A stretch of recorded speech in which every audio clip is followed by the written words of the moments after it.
ఒక్క సినిమాతో పాపులర్ అయిపోయిన హీరోయిన్ సాయి పల్లవి. మలయాళంలో ప్రేమం సినిమాలో మలర్ అనే క్యారెక్టర్ చేసి అందరికీ దగ్గరైపోయింది సాయి పల్లవి. ఈ సినిమాతో యువత హృదయాల్ని కొల్లగొట్టేసింది. ఈ సినిమా తర్వాత సాయికి చాలా ఆఫర్లు అందాయి. ఇప్పుడు ఆమె చేతిలో 3 సినిమాలు ఉన్నాయి. ఇంకా ఉండేవి, కానీ సాయి పల్లవికి కండిషన్లు ఎక్కువ.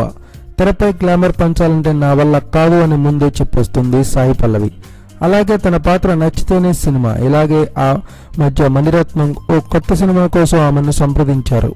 ఓ 2-3 ఇంటిమేట్ సీన్లు చేయాల్సి ఉందని చెప్పడంతో అలాంటి రొమాన్స్ తనకు ఇష్టం లేదని చెప్పేసి సినిమా నుండి తప్పుకుంది సాయి పల్లవి.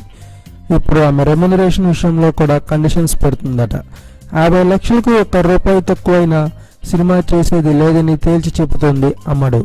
ఇటీవల ఓ తమిళ సినిమా కోసం ఆమెను సంప్రదిస్తే ఈ రేటు చెప్పి భయపెట్టిందంట. మీడియం సినిమా తీద్దామని వెళ్ళిన నిర్మాత ఆ రేటు విని మరోమారు లేకుండా వచ్చేశాడట. మొత్తం మీద ఒక్క హిట్ ₹1 కోటికి ఫిక్స్ అయిపోయింది సాయి పల్లవి. ప్రస్తుతం టాలీవుడ్లో మెగా హీరో వరుణ్ తేజ్తో ఫిదా సినిమాలో హీరోయిన్గా నటిస్తోంది సాయి పల్లవి. శేఖర్ కమ్ముల దర్శకత్వం వహిస్తున్న ఈ చిత్రం ప్రస్తుతం షూటింగ్ జరుపుకుంటుంది. Thanks for watching. Please subscribe our channel.